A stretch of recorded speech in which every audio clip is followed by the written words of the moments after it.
In order for images from various vendors, Cisco, Palo Alto, etc., in order for them to work inside of EVE-NG, we need to import those images to EVE-NG. So in this video, I'd like to share with you the resources regarding the walkthroughs of how to do that, and also reinforce in my lab environment that I've taken those steps. So let's start off at eveng.net regarding the instructions for importing or integrating an image from a vendor into the emulator of EVE-NG.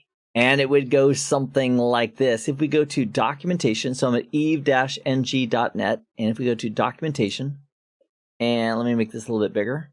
And over on the left, we have the how-to section right above Knox Hutchinson's videos, which are all quite amazing as well, by the way.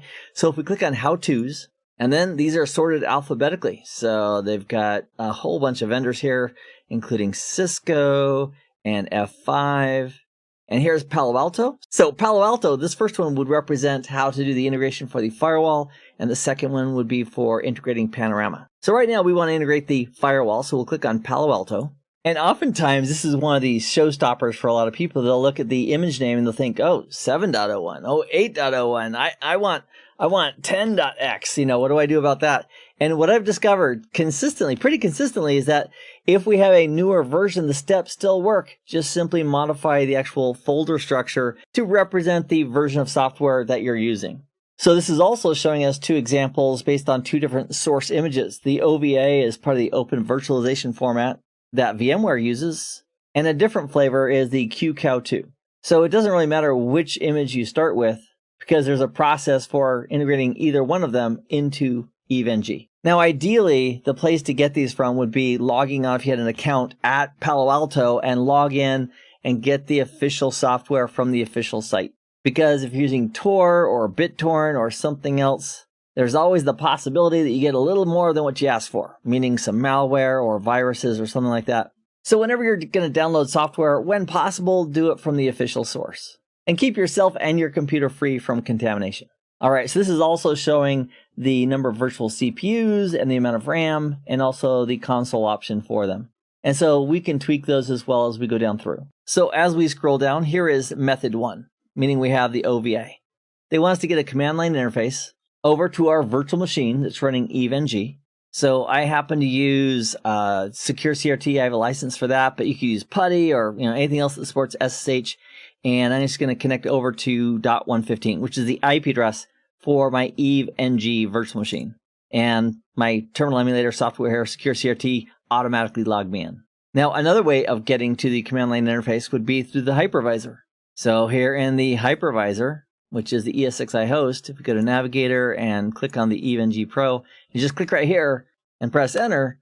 That's yet another way to log in. And depending on how you have it configured, you could also right-click here in your hypervisor, hover over console, and then if you have the VMware Remote Console, you could launch that as well. And here that is coming up. So it doesn't really matter, too much how you get there, but you do need a CLI so you can do the initial inclusion of the image from the vendor into your EVE-NG environment.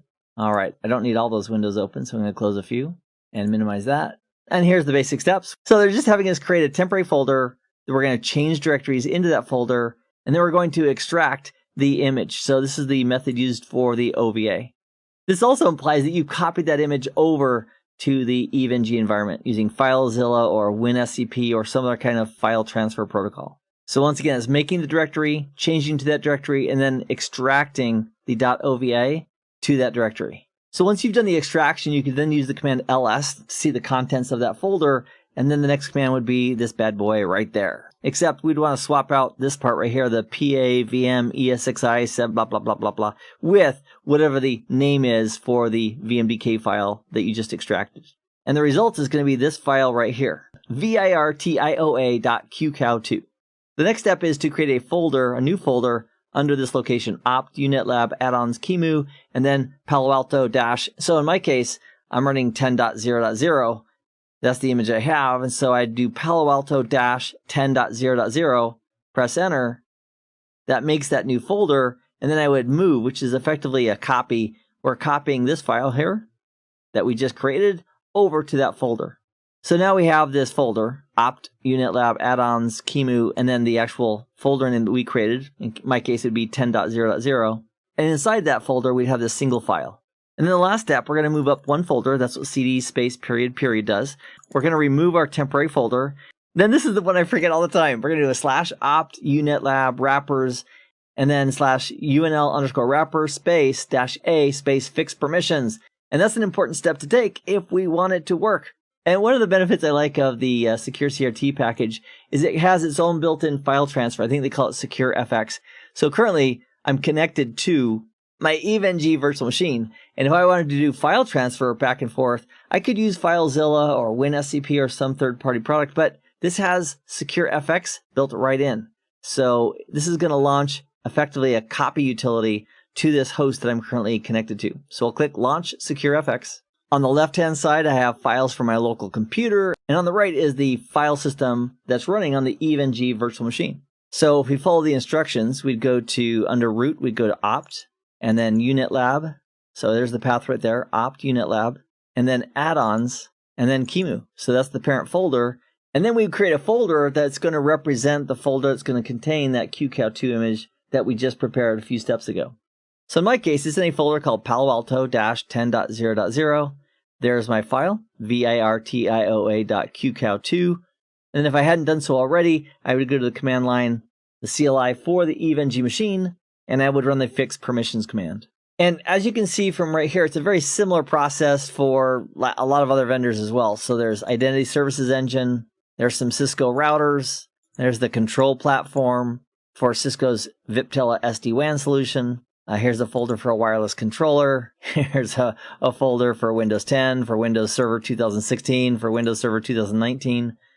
And so the key is you don't need to add like every possible option all the time. However, as you're working on a specific lab, you'd want to focus on just adding at that time that vendor's image. So here we have Palo Alto 10.0.0 ready to go. And the next question I'd like to answer is, well, if we're running these Palo Alto firewalls inside of this virtual machine, this EVE-NG, how do we interact with the live physical network and the real internet? And that's the question I'd like to answer in the next video as we incorporate routing to the real internet as part of our lab environment. So we'll do that in the very next video, and I'll see you there, my friend, in just a moment. Meanwhile, I hope this has been informative for you, and I'd like to thank you for viewing.